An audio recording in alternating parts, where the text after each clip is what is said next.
পাকা আম দিয়ে তৈরি সবচেয়ে মজার এবং সুন্দর রেসিপি বলতে আমি এটা কি বুঝি। আসসালামু আলাইকুম, কেমন আছেন সবাই?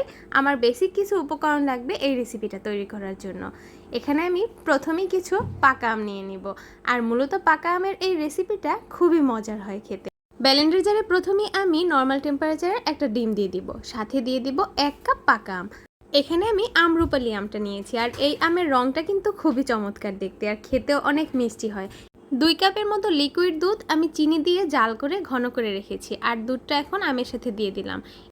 এরপর ব্লেন্ডারে দিয়ে জাস্ট 2 মিনিটের জন্য ব্লেন্ড করে নিয়েছি, আর ব্যাটারটা দেখতে এরকম হয়েছে। দেখুন, আমের কালারটার জন্য ব্যাটারটার কালারটা কিন্তু দেখতে খুবই চমৎকার হয়েছে। এখন দিয়ে দিচ্ছি 1 কাপ পরিমাণ ময়দা, আর ময়দার সাথে আমি ভালোভাবে এটাকে মিক্স করে নেব। এর সাথে দিয়ে দিলাম 1 চামচ কর্নফ্লাওয়ার। অবশ্যই কিন্তু কর্নফ্লাওয়ারটা দিতে চেষ্টা করবেন। আর এখন আমি হ্যান্ড উইক্স দিয়ে ভালোভাবে এটাকে মিশিয়ে নিচ্ছি। এখানে কিন্তু আমের রঙটা যদি ভালো না হয় সেক্ষেত্রে সামান্য একটু ফুড কালার ব্যবহার করতে পারেন, শুধু দেখার সৌন্দর্যের জন্য। ব্যাটারটা আমার কাছে একটু ঘন মনে হয়েছে, তাই সামান্য একটু লিকুইড দুধ দিয়ে দিলাম।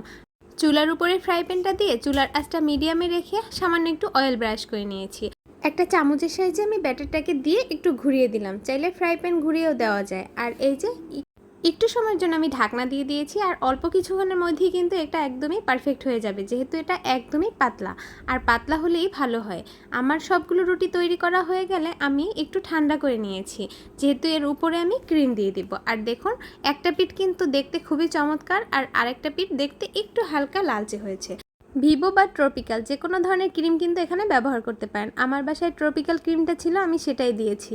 ট্রপিক্যাল ক্রিমটা কেকের কাজের জন্য আমার কাছে মনে হয় খুবই সুবিধে হয়। ক্রিমটা একদম দ্রুত সেট হয়ে যায়, আর এই ক্রিমটাতে চিনিটাও দেওয়া থাকে। আপনি শুধু একটা বিটারের সাহায্যে বিট করে নিলেই কিন্তু ক্রিমটা রেডি হয়ে যাবে। ক্রিমের সাথে আমি দিয়ে দিচ্ছি স্লাইস করা 2 পিস আমের টুকরো। আর এখন আমি এটাকে ভাজ করে নিব। 2 সাইড প্রথমে ভাজ করে, এরপর এই পাশটা থেকে ভাজ করে একটু উল্টে ভাজ করে নিলেই হয়ে যাবে। আমি আমার পছন্দ মতো ভাজ করে নিয়েছি, আপনারা চাইলে যে যেভাবে করে ভাজ করে নিতে পারেন। এখানে কিন্তু আমি কিছুটা রোলের মতো ভাজ করে নিয়েছি। এই খাবারটা ঠান্ডা ঠান্ডা খেতে সবচেয়ে বেশি ভালো লাগে, তাই সবগুলো আমার বানানো হয়ে গেলে কিছুক্ষণের জন্য আমি ফ্রিজে রেখে ঠান্ডা করে নিয়েছি। আর এরপর ফ্রিজ থেকে নামিয়ে নিলাম। আর ফ্রিজ থেকে নামানোর পর কিন্তু এই খাবারটা খেতে খুবই মজার হয়, একদমই যেন আইসক্রিমের মতো, মুখে দিলেই মেল্ট হয়ে যায়। দেখার সৌন্দর্যের জন্য আমি এখন মাঝখান বরাবর কেটে নিচ্ছি। পাকা আমের এই রেসিপিটা বাচ্চারা খেতে কিন্তু খুবই পছন্দ করে, একবার হলেও বাসায় ট্রাই করে দেখবেন। আর এই যে মাঝখান বরাবর কেটে নেওয়ার পর দেখতে এমনটা হয়েছে। আমার বাসার বাচ্চারা কিন্তু প্রতি বছরই এই রেসিপিটা খাওয়ার জন্য আশায় থাকে যে কখন আমি এটা বানাবো আর তারা কখন খাবে।